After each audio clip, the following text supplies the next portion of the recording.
Kia ora and welcome to another Aotearoa Rugby Pod. I'm Ross Carl, joined by James Parsons, and down in Christchurch we've got Bryn Hall, chin strap and all. Look at that. When they go away and they go and get their facial hair done, we'll visit Manscaped a little later, but when they get their facial hair done, wow, they come back with some looks. I think I'd opt for the chin strap over the Wolverine look though. Yeah, I think, yeah. G'day, lads. So it's good to see you. Missed you last week. How are you doing? Jeez, I've missed you. I'm great, mate. I'm great, thanks.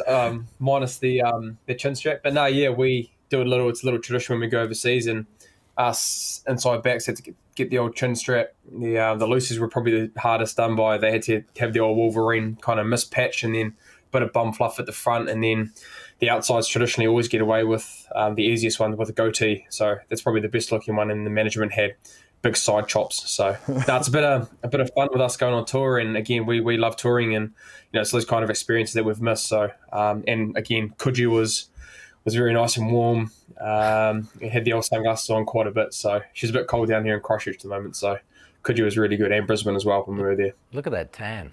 Yeah. He's got that rig out over in Sydney. Yeah. Coogee Beach. Yeah. He's happy with his 10 days away. Had the sunglasses on, that's for sure. So which one of the boys just got his shirt off and didn't put it back on for a week or two?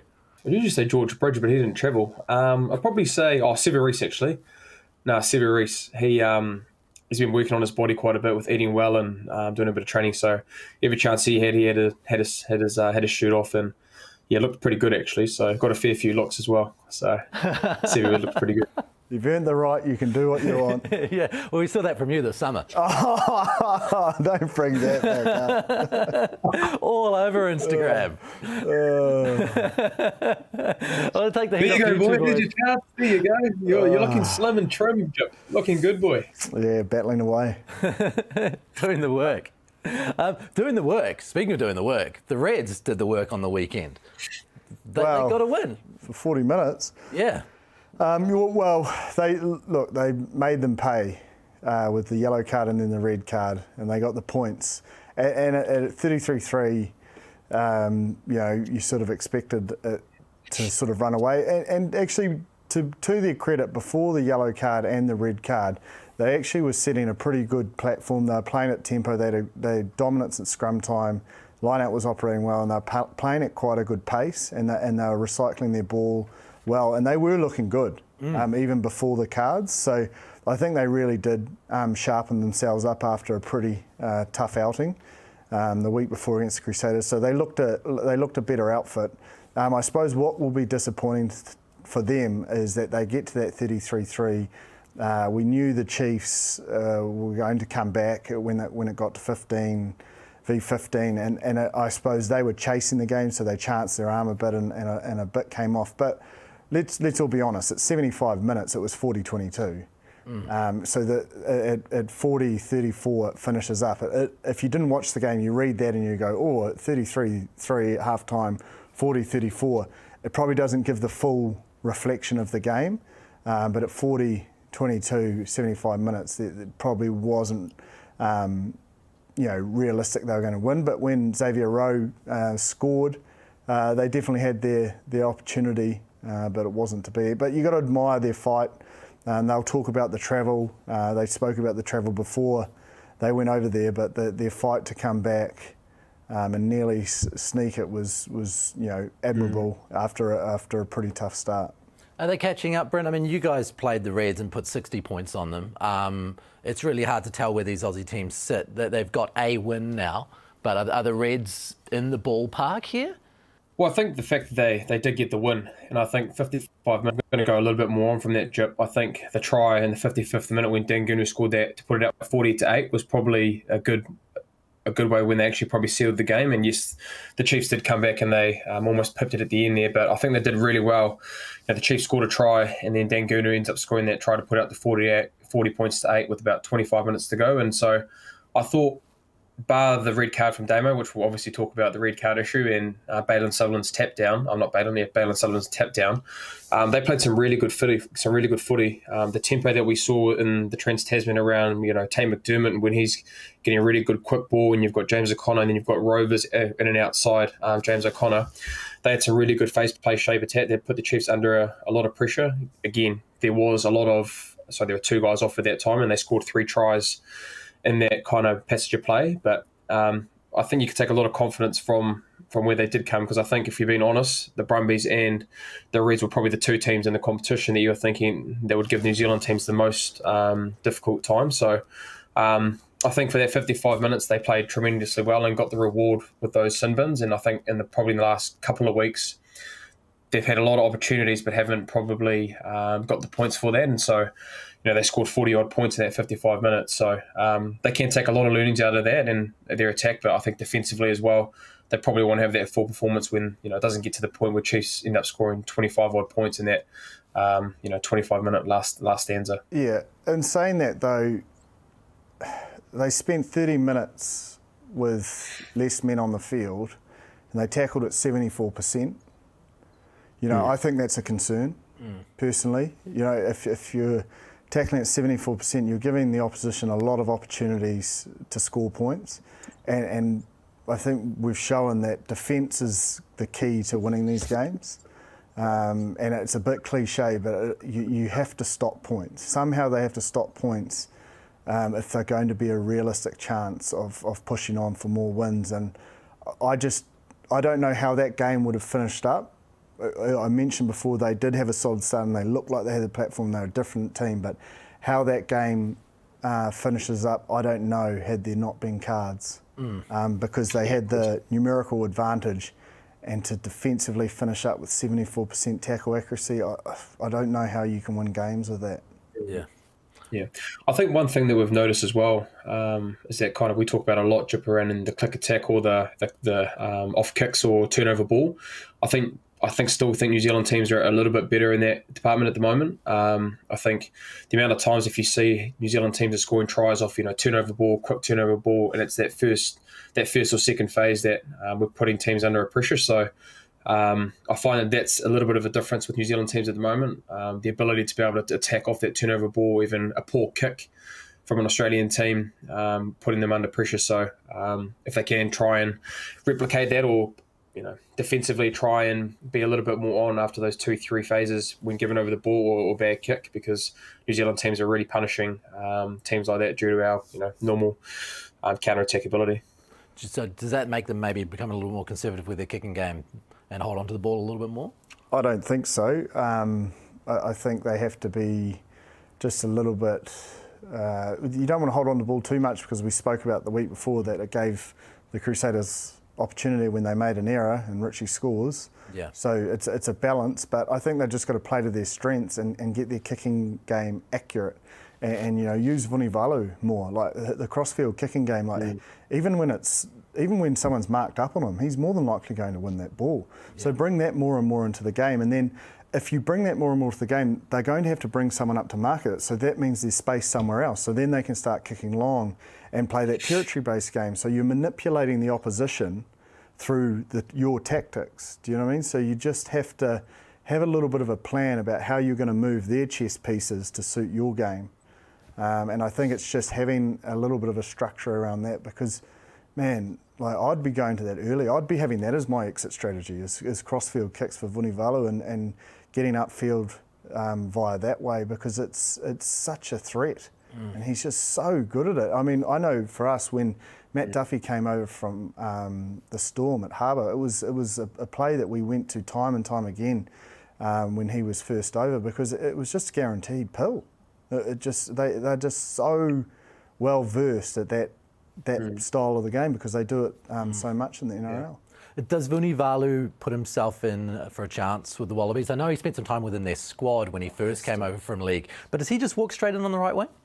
I just think he's got a point of difference, and I don't know if he walks straight in, because he's obviously had a few things that haven't gone well off the field that has meant Brad Thorne's disciplined him and held him back in terms of his minutes played. But he'll be in the squad, and then it's what he does on the training field that will warrant selection. We know Dave Rennie will have high standards, and you won't just walk into a Wallabies jersey, but he will be there or thereabouts, for sure, in my opinion.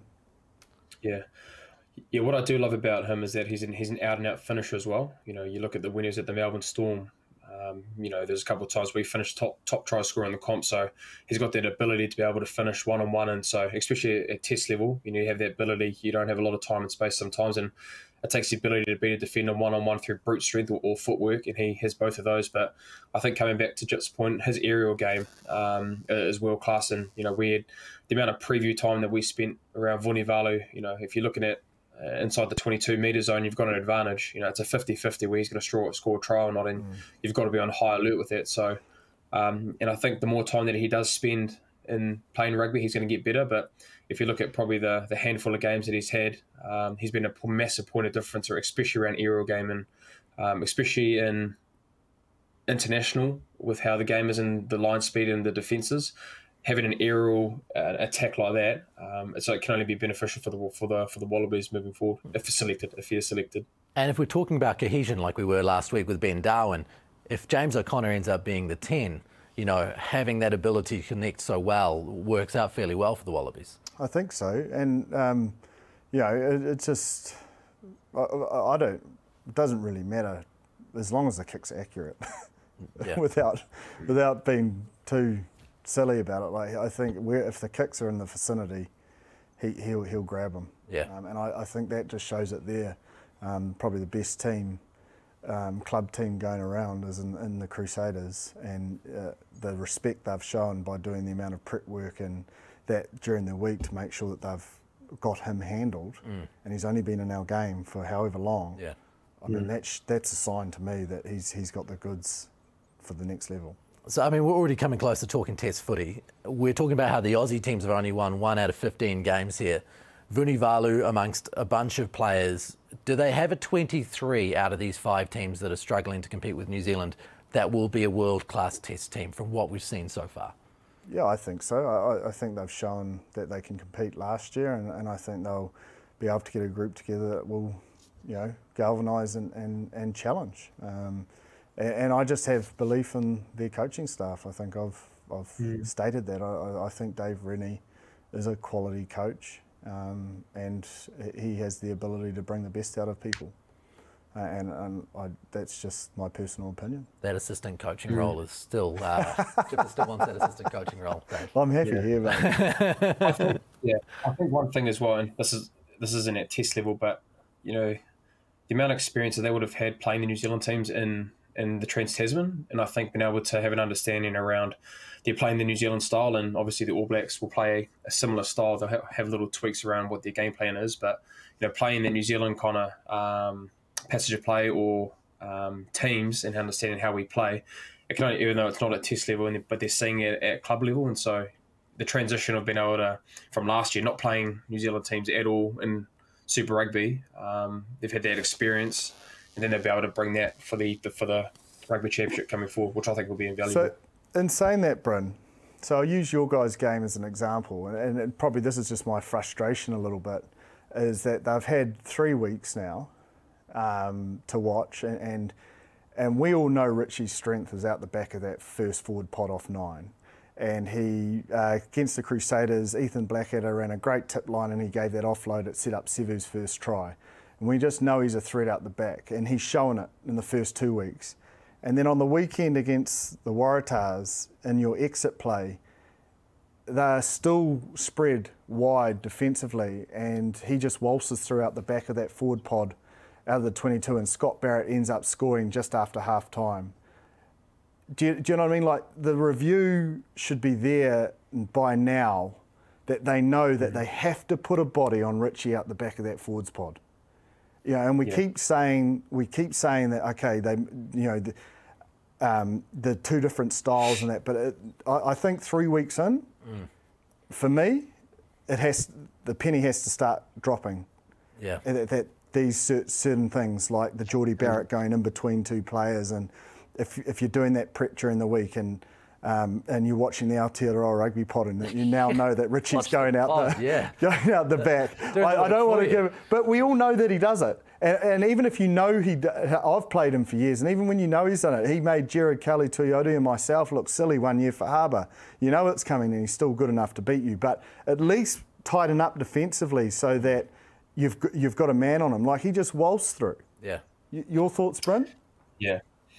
I think you are right. I think it's all in well getting the prep right and having an understanding, because I think, look, you'll be able to pick it out, and, you know, the Waratahs and the Reds and the Brumbies previously would have been able to pick that out. But I think the difference that we've found probably the last fortnight is that the Australian defence system is a little bit different to what we play in New Zealand. So traditionally, a lot of the New Zealand teams are bringing a lot of line speed in. Look, Richie does it in New Zealand when we play New Zealand teams, but I think the slight margin for error in New Zealand is quite small, whereas I think we've found the last couple of weeks that the Australian teams are quite passive in their defensive system, so we're allowed to have more time on the ball. And so, like you said, if you've got more time on the ball, and I think obviously the animation around our forwards, or the three forwards with Richie out the back, you know, they're doing the animation, doing their job really, really well. But with a bit of a passive defence and giving us time to play, you're seeing the kind of things that happen on the weekend. Yeah. You know, we were playing into a big wind in that first half, and we ended up running out the ball from our 10, 15 metre line because just through the prep that we'd had, we probably knew that we were going to be able to play a little bit more because of the line speed pressure. So, look, not trying to give a secret away, but I think it's just been a little bit of difference around the pressure that's been put on us compared to the new Super Rugby Aotearoa, where we found a lot of pressure coming at us. I totally agree with you, but I think in their system is they're getting their player to mark the tip runner and potentially go out the back on Richie.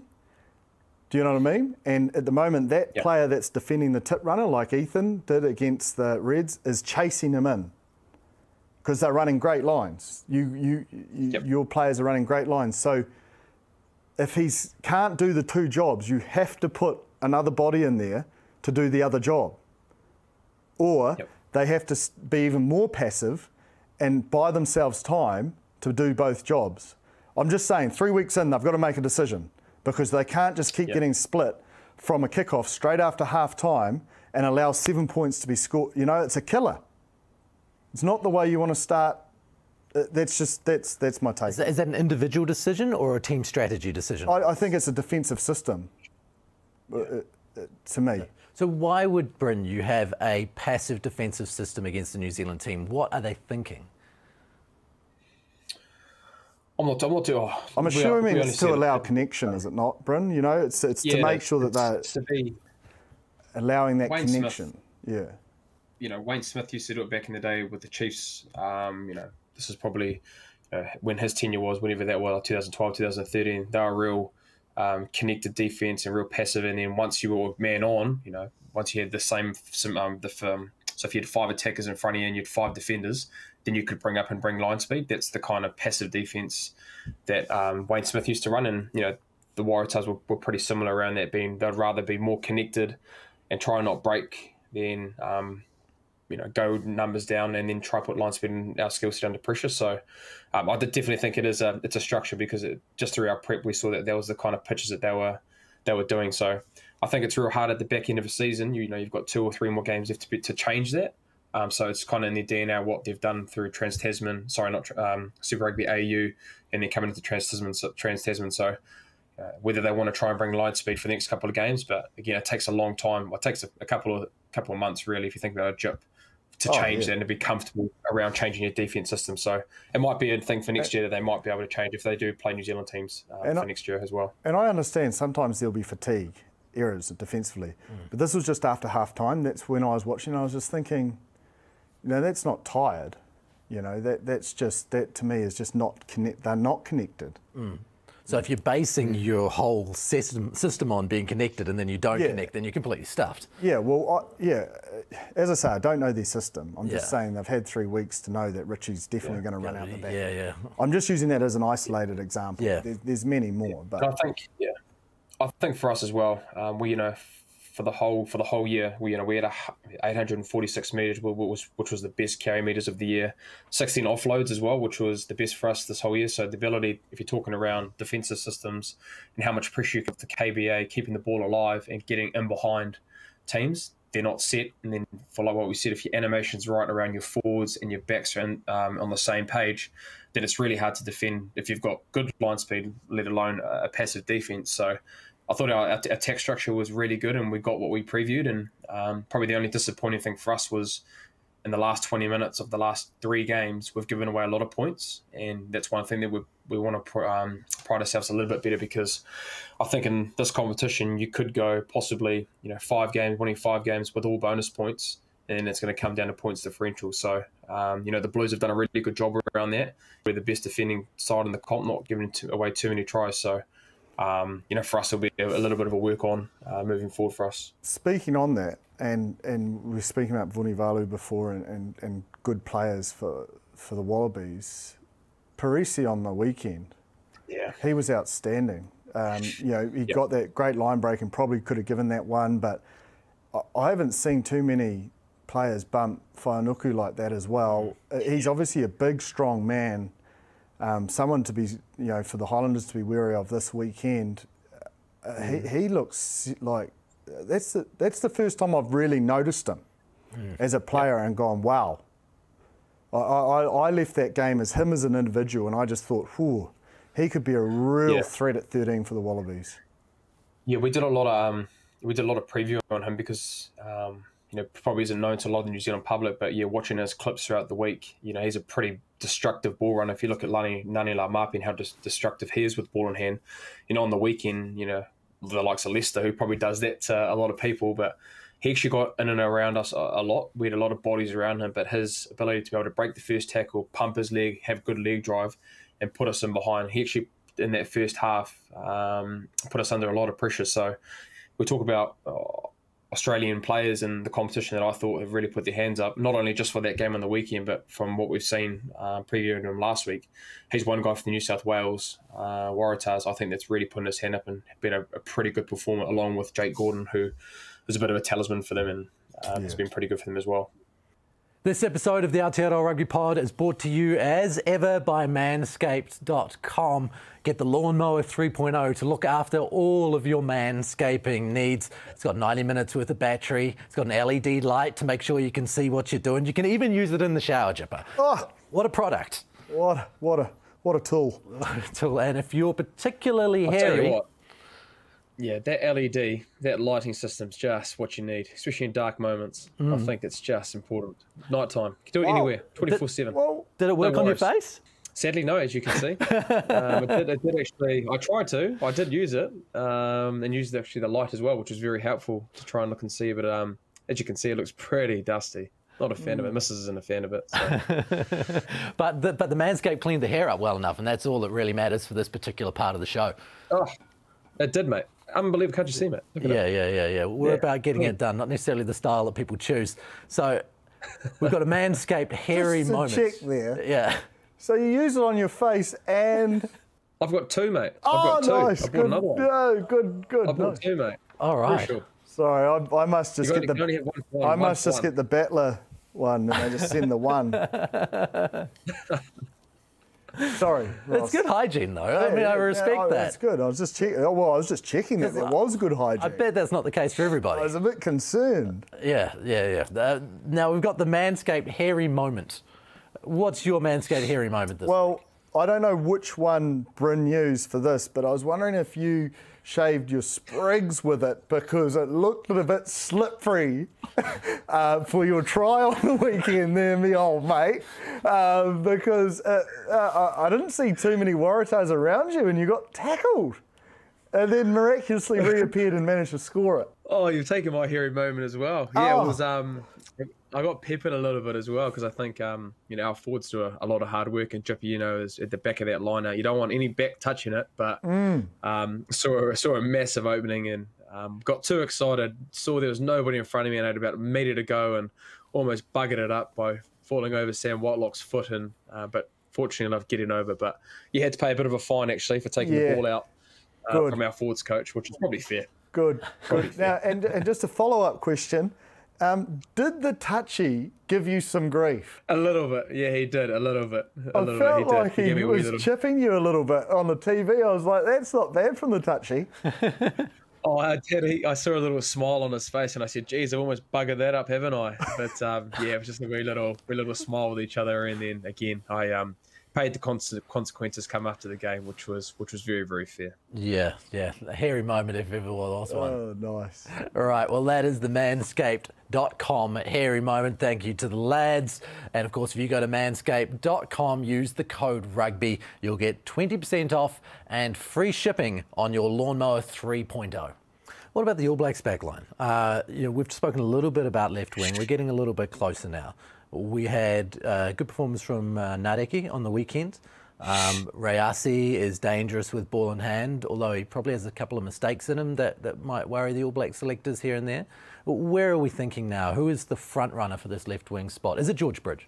Well, I think George Bridge has to be there. He's the incumbent in, with Caleb Clarke being away, and with, I guess, George's performances when he was back before his injury. He was playing some really good footy, and the All Blacks know what they're going to get with George. He's a proven performer. So I think the three guys that we have talked about, Leicester has ability to his improvement that he's had from last year, and he's back on the wing. He's played a lot of wing, and then he's played a lot of centre this year for us. So we've talked about him previously in the pod, with him being able to have that double role around winger and midfielder, which could be massive in a team selection. But the one thing that I do like about Nareki is that he's probably the best left foot kicking option in New Zealand in that left wing spot. Even I think he's better than George Bridge and Leicester when it comes to that kicking distribution.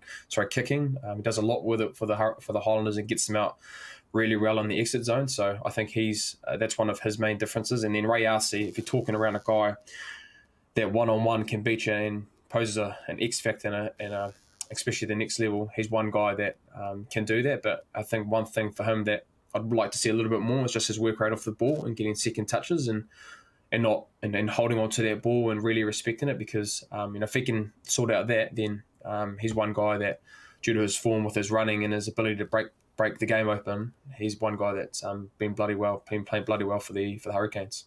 I think Ray Arce's got a great left foot exit game as well. The Hurricanes use him really effectively. He's got a huge boot, so he's got that strength. I agree with your comments around Nareki. He's had a pretty good season as well. I'd love to see him get the ball more, because like that chip and chase on Sunday was just, he just has those plays in him, and he just gets through gaps. He's exciting. Ray Arce's exciting. I think George Bridge, he just has to be there or thereabouts though, just around that incumbent.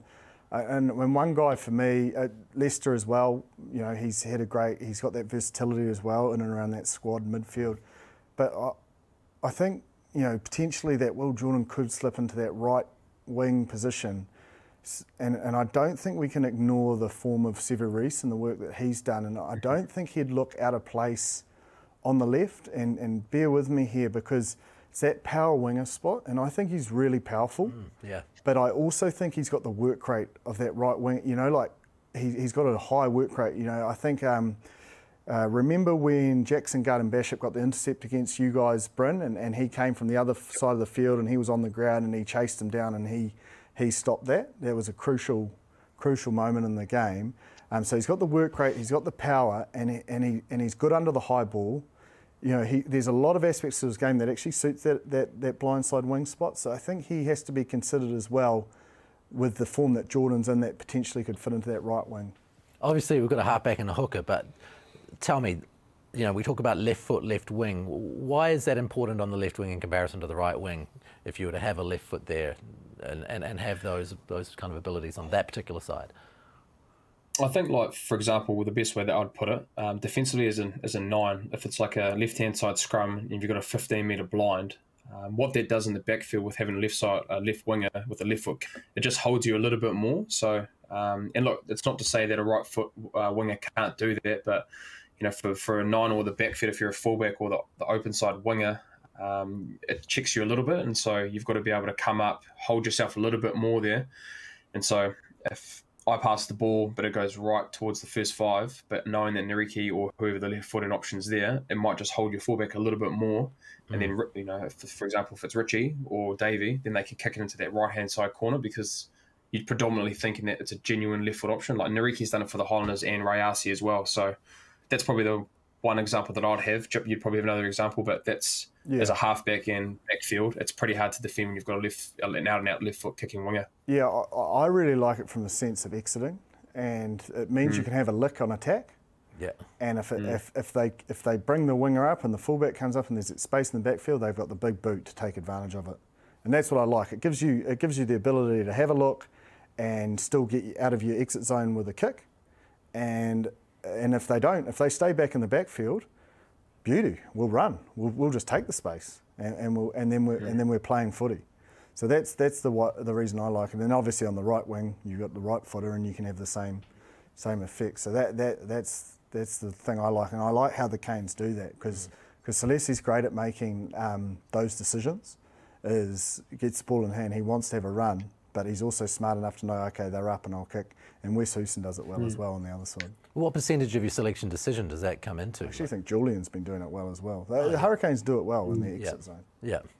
Julian's got a right foot? Yeah. And he plays on the right wing. But he used to play on the left wing with a right foot. Yeah, so it's obviously, it's not the be-all and end-all, but it's a good part of your game. Yeah, but I think it's something that Julian's added since he's moved to the right wing. Obviously in the past he's, as we've known him previously, he just hasn't probably needed to kick. He's just gone through people. But that's the biggest thing is, for I think Bryn's example is probably more suited to probably the way the Highlanders use Jonah, would you say? And my example is probably the way I see, but I suppose they use Rayasi as well, like that off scrums for the Canes as well. Yeah. Will we see a few of these guys in this All Blacks B Pacifica series that we've got coming up? Like, is that a time to blood players? Potentially. I think they'll potentially reward form, but the way I see it is they've got to get a squad together that gets some runs on the board together that can perform in Bledisloe Cup, Tri-Nations. We know that last year wasn't where we wanted it to be. Yeah, we won the trophies, great, but we also know where the All Black standards are and they want to win every test match. So I think it'll be a balancing act. I don't think there'll be too many, and we know that the All Black coaches and management staff don't give test caps away, so anyone that gets an opportunity will have earned it. And so I don't think it'll be, it'll be pretty experienced outfits going out there with a touch of rewarded opportunity. Yeah. A lot of the young guys do deserve an opportunity, I suppose. But they are going to come up against some teams that look like they could be underpowered. Very much New Zealand-based sides for Samoa, from what we've seen, and then we've seen for a long period of time that the French players, the French-based Fijian players, are often not released. So you do have quite a mismatch there. And are you being too short-sighted to not use this in a development manner? I think, the way I see it is we've got to look at the year as a whole and prepping towards 2023, and it's just knuckling down what we need to do for our squad and building towards the Rugby Championship and utilising these 3 tests as best we can to make sure our team's ready for a South African team that's come off the Lions, an Aussie team that's come off France, and making sure that we've got a team that can hit the ground running and do the business there. Yeah, and maybe last year we saw ourselves being a bit cute, Bryn, where we played different teams in different weeks and it didn't work out. When we were in the Rugby Championship last year, we lost some games. You've got to reward the players that have been playing, and I think there will still be a pretty experienced squad around what they'll need, because I think Jip's right. We're having a massive test series where we are going to be playing South Africa, Argentina and Australia, and you don't want to be underdone in that sense, but I think they will have a really good balance around the experienced group, and then having some younger fellas that due to performances in Super Rugby Aotearoa and Trans Tasman, that they will be rewarded. But traditionally they've been really smart around that. They've had an experienced group, but then they've brought in players that have been given an opportunity in the environment. And I agree with you a little bit around that, Ross. I think the difference between the level between Argentina compared to the island nations that might not be able to have those players coming in from overseas as much as they'd want, it might be actually a better opportunity for those young fellas coming in to be able to experience that before they go into the Rugby Championship. Yeah, we'll wait and see. Yeah, time will tell. And no doubt there will be, there's no talkback callers anymore, but there'll be some people absolutely furious that jersey's given away or the complete opposite. The Springboks are playing Georgia in their warm-up. Now, that is an interesting warm-up game that we've never seen the All Blacks play before. You're looking at a forward pack who, by reputation, will bring it to you all day long at rucks and mauls and in the scrums. But is it the right fit for preparing for a Lions series? Well, I think it's giving them the opportunity to get a stern test in the set piece, which they know they'll get against the Lions, and they know that it's coming. You know, come off the back of not a lot of international rugby, but you know, Rusty has said a lot. The team that he's got to pick from have played a lot of rugby. It's not like they've just been sitting at home. Like, you know, if you look at the way we came from lockdown into Super Rugby Aotearoa last year, you know, there was no footy. You know, you're coming in off nothing. Whereas they've still, this squad that comes together has still been playing footy, so it's not like they're rusty in that sense. No. It's just about gelling together. So look, I think it will work. It doesn't matter. I think it's the same as where we're talking about New Zealand and their June series. It's about making sure it's getting their systems in place, getting those embedded, and giving them the confidence to be able to put it out on the stage against the Lions, which is, you know, the biggest stage. Bryn, if you're Rassi Erasmus, you play it conservative, don't you? You go back to the tried and true, to the guys who've won the World Cup. When you haven't played that long, you just go, okay, boys, you know how to do this. I'm going to place faith in you. Let's go. We've got a short preparation time, but that doesn't matter because we know each other. Well, possibly that could be a direction that they go, but I think, you know, they'll be pretty similar around, you know, looking at the All Blacks in our series, that they'll have the tried and true, that they'll be trusted, because I think they have had a little bit of time out, not collectively been together, but they have been playing a lot of rugby in Europe and obviously Currie Cup and that kind of stuff that was earlier in the year. But they will have a couple more players that they might bring in that have been playing really well in that competition, so they'll get the balance right. But you know, I don't think, you know, they might go through that way where it might go through the tried and true and the more experienced group, because they've only got a limited preparation time. But I think they'll have that balance right, very similar to what we will have in our series, around giving guys opportunities that they might want to see, but then having most of the experienced guys that they feel will be of massive value when they do play the Lions after those 2 games against Georgia. Speaking of experienced guys, Roscoe Speckman, 32-year-old outside back, finally making the Springbok squad. Yeah. That's a cool story. Yeah, well, he's been a live wire for a long time, hasn't he? Real threat in 15s and 7s. And, yeah, I know in terms of when we played him as the Blues, you know, you had to, you know, talk about the preparation around Vunivalu before. You had to know, and I was always defending at the back of the line out, and I know I was on notice. I was making sure I was well connected inside and out. I was also stressing when there was a tight head prop at the back of the line. I was like, now, just be aware that this guy's a stepper. Yeah. Just so I didn't look too silly. But yeah, no, look, it's exciting, and it just shows that if you've got a bit of perseverance and you've got a dream and you stick at it, yeah, you know, it's there for the taking. 5 years after that, 27-year-old wingers go out to pasture age. Yeah. That's phenomenal. It really is. I just think with sports science and stuff, you'll see more and more of this, because the way, you know, I know we always go to this example, but Tom Brady is leading the way in terms of older athletes looking after their body and redefining how long is a professional career these days. And I think we'll see more and more rugby players go, you know, longer and longer due to the nature of sports science and understanding their bodies better and how best to prepare to get that length of career, you know, extended. Yeah. And as a back, do you think it's hard to do it as a back or a forward, Bryn? Like, we've seen Jerome, we've seen Brad, Thorne, that is, go long way into their careers. Is it harder as a back to go longer into a career than a forward, just because of the natural pace and those kind of things, or do forwards take a bigger brunt of the blows and so it's harder to go?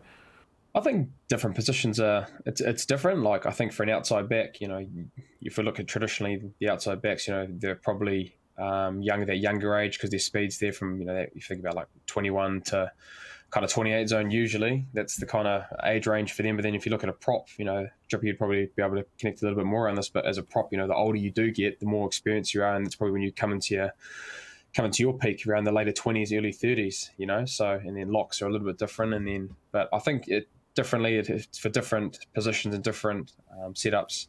It is a little bit different. So, but I think with the sports science, and hopefully we can actually get TB12 as a handle and tag him in this, and hopefully he's watching the podcast, that we can have an understanding around taking care of your body. It is making it a lot easier for athletes to play. You look at Andy Ellis, you know, he's 36, 37, playing in America, you know, so due to looking after your body pretty well. He should come on the pod. Well, I think Andy's friends with Tom, so he might be able to let him know that we mentioned him. You could get in touch as a Crusader, and Just he might be able imagine to it. send us some steaks. He's in the steak business. Steak business. He's in Andy Ellis. Andy Ellis is in the steak business. Yeah. All right. Yeah, we could get some steaks on here. He could sponsor us with some steaks. I digress. Sorry. Yeah. Andy, if you're listening, steaks. Well, he's please. going to be listening because Bryn's going to put it on, and then Tom's going to be listening. And that's great. Yeah. So, but in answer to your question, I think traditionally it's easier for forwards to extend their careers because you almost you learn and how to treat your body, but also you get that sort of, I suppose, man strength, as they call it, and your body becomes more physically ready for the contact, whereas the backs probably need those fast twitch fibres that you have when you're a little bit younger. Yeah. But TB12 could probably go against that and teach that and extend Bryn's career 10 years. Yeah. Well, we could get him into the split screen. And I didn't know who TB12. It took me a while to work that out, and I was like, TB12. TB12. That's the program that you run. I got there. I hear Tom Brady refers to Tony Brown. We see Tony Brown in the future. I feel like this is the bit that's going to get edited out. I'm not too sure, but I'm thinking so. Yeah, but it was a nice contribution from BH9. BH09. Yeah, absolutely. So Richie Mo'unga, speaking of Tom Brady, speaking of MVP style guys, last week I think they came out on the breakdown and they basically said that Richie Mo'unga is possibly the greatest Super Rugby player who's ever played. Super Rugby player who's ever played. Are they on the money there? Is he having an all-time great season in Super Rugby this year? I just think the last 3 years, 4 years, his form at Super Rugby level is exceptional. Like it is. There you go. Done. That's what I've got for you. That was a yes. I don't want to say yes because there's so many other players that have performed to a high level, but in terms of consistency, his form is just exceptional in that red and black jersey and that system that he just owns. And we've talked about it at length. It's now transferring that to the next level will be the true, I suppose, making of Richie, and that's what that's what the country judges players on, unfortunately. But if you looked at Super Rugby and I don't know what his win ratio is, and I suppose his ability to grab the big moments, but he'd be in the 90%. Bryn should know because Bryn would have the same winning ratio, wouldn't he? Well. Yeah, well, I don't want to bring this up because it's a dig at my own team, but he did start at the Blues, so probably not the same winning ratio. Does that even count? I think there's been a lot of great players. I think Richie's even said it to himself. I think he's having that Sky Sports Richie Mo'unga All Access is actually on tonight at 9:30. So if you want to watch that, viewers, it goes pretty good. Great. But in that we got we actually got a bit of a sneak peek around that and his thoughts around that, and he knows that there's actually been a lot of great players. You look at the guy previously that wore the number 10 jersey, Dan Carter, who holds the record for the most points and did it for a long period of time in the Crusaders jersey. So, but you've got to put him in that conversation with his consistency and Jip. I think what you said around the big moments in big games, he's done it. He's done it time and time again, and I think when you're having conversations around greatest of all time and Super Rugby, it's those kind of big moment games. That's where you kind of separate yourself and you put yourself in that kind of domain. And I think Richie's done that time and time again for the last 3-4 years within Razor's tenure. And may long that continue for us, but I think he definitely is in the conversation around it. But I think, for him personally, the All Black level is probably the next step that he wants to be judged and be able to put in that, put in that kind of atmosphere around how he was at Super Rugby level, because he's been great at Super Rugby level, but I think he's probably looking forward to hopefully putting that at the next level, at the international level, and so does all of New Zealand, I'm presuming, as well. The grubber kick-off against the Blues when they were behind in Christchurch is, that turned the game. Yeah. It's those plays. Did you feel the pain? It still hurts. Yeah. It hurts. It's tough. It's also the last game I played, so I got knocked out. So look, it's not a great night, obviously. But you would have been there to defend it. Let's not go there. Yeah. I don't know why I brought it up. Richie said in that All Access, he was talking about following up Dan Carter, the greatest ever first five. And so often you hear players say, look, I don't care about who came before me. I want to be the best me that I can be. We've seen it in Auckland and the Blues, where everyone who's come after Carlos has said the same thing. It was quite cool to hear Richie saying, well, I know who was in front of me, and I had to kind of address that. Oh, behind me anyway. I had to address that to become everything I could be. That was quite refreshing for me, Bryn. Yeah, it was, and I think it just comes back to the kind of character that Rich has, and he's got a deep care for this team. He's from Christchurch, and so has a pretty good understanding around the history of Canterbury Rugby and the Crusaders and who was in front of him. So, and he was fortunate enough in his first year that he got to learn and sit behind DC and have an understanding of what it took to be at that time what it was to probably be the best first five in the world. So he got the front row seat to what that looked like, but. I think he's acknowledged it, and I think he's taking that as a challenge, and he's embracing that challenge around what that looks like, because, if you look around, once in a generational type play, Dan Carter's probably it. So you're probably thinking, man, it's probably not going to happen again. But I think Richie, his acceptance of, Dan and what he's done for the club, but, it's his time now, and he's, he's trying to do the best put his best foot forward for himself, for us as a team moving forward, and those kind of accolades in the future, when he's done with rugby, then you'll be able to have the conversation around it. But at the moment, he's in pretty rich reign of form at the moment. If my maths is right, I think this is year 3, basically, is him starting at 10, if he gets selected at 10 this year, as the All Blacks' first choice 10. Obviously, Bowden was at fullback for 2 years there, apart from the odd test match. How long does he need to spend now? He's had 2 years to learn it. How long now does we have to give him to really consolidate that at international level? I think the challenge is coming now. I think Bodie's made it pretty clear he's coming back to really go for the 10 as well, and the idea of the 10-15 axis is gone because of the form of Mackenzie, Geordie and Will, and the fact that Bodie just wants to get back to 10. So I think this will be the year that will probably bring the best out of Richie, because the genuine pressure of having to fight for that jersey will be on, and Bryn, him best, it seems to bring the best out of him. Yeah, it does, and I think we've talked around his success at Super Rugby level, and he's probably been we have had 10s in behind, but probably not to the same caliber, and that's no disrespect to our 10s, and they're chipping away really nice, and they're great when given the opportunities. But I think having that pressure of Bodie, if he's coming back to have that stake his claim for being a number 10, that kind of pressure. It's going to be interesting to see how Richie goes, because he hasn't had that at the Crusaders, but he's going to have it at test level. So it'll be interesting, probably season for the All Blacks when he is selected, around how that pressure goes for him. With that said, he has to force Beauden Barrett into a bench spot in the All Blacks. That is no mean feat if they are to have a fullback who isn't Beauden Barrett. That's an achievement in itself. Yeah, it is. It is, but we've had some lean years as well. So it's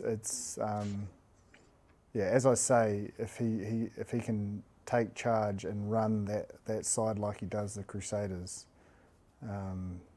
that'll be the true testament to him. And I think he knows that. I get the feeling he knows that. The way Bryn speaks about it, he clearly does, and he's pretty.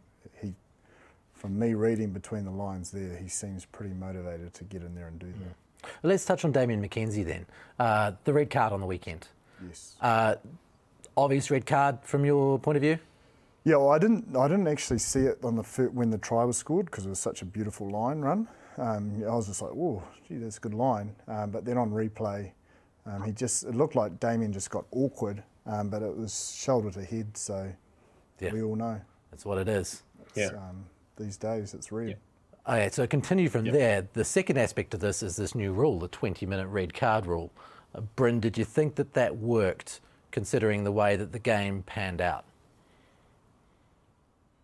Yeah, I think it did. I think, the Reds got the reward out of that. They scored 3 tries. They scored 3 tries. 2 tries with that in the sin bin. So, they got the reward, and to their credit, they actually ended up doing what they needed to with that kind of period off. They also had Balin Sullivan off in the first part of that before the red card. So, but I did like it. Then you were able to bring someone else on, and it wasn't lose the spectacle of the game, because I think in the past, you look at that Lions series when Sonny got sent off, it completely changed how the All Blacks wanted to play. Whereas I think for the Chiefs, you had to alter, and they probably didn't get it right on the weekend, giving away so much points. But when they were able to bring someone else on, it kind of brings back into the flow of the game. So, no, I think it was definitely the right decision. And we've been taught as players, anything to shoulder to the head, it's seen as a red card. So, Damo didn't do it on purpose at all. McDermott's obviously a little bit shorter, not that much shorter than Damo, but he got it wrong, and unfortunately that's the price you paid, and that was probably the losing of the game for the Chiefs, unfortunately. But yeah, I definitely think it was the right call. The other way to look at it, it was almost the winning of the game, the fact that they could have a 15th person come back on, because if that game had gone under the old rules, they would have been down to 14 for the rest of the game, and that second half comeback probably wouldn't have been on. So did they truly suffer for it when they had the chance to come back? Yeah, look, our sport's in a fight, a scrap, and it's about a spectacle, and it's about giving people what they pay for and what they want to watch. And Bryn's alluded to how this conversation came about, and it's the Lions test when Sonny and the fans spoke. Like, we paid big money, and these test matches are over in 10 minutes because of this decision. So World Rugby has come up with an idea which I think gives you sufficient punishment to the individual that makes the mistake, to the team, and then gives the ability for the fans to still enjoy it. And I think it was very effective in the sense that it was a great game to watch in terms of the Reds made them pay, and it got to such a margin that it forced the Chiefs to chance their arm, and it came off. But a lot of those tries could have gone the other way, and it could have been forced errors, and it could have been 60-10. But the skill set of the Chiefs was paid off. It wasn't just because that one man came back on. So it made a big difference. Trask had to go to 10, Shooter comes on at 15, and Damien's off, he's their main general. So I like it. I like it. We need to have a game that competes with the NRL, NFL, NBA, all these sports that are competing for the disposable income of fans, and that's what it's there to make sure that people are punished on the field for indiscretions, and there's player safety, but also we're looking after the people that pay to come through the turnstiles to enjoy the fixture.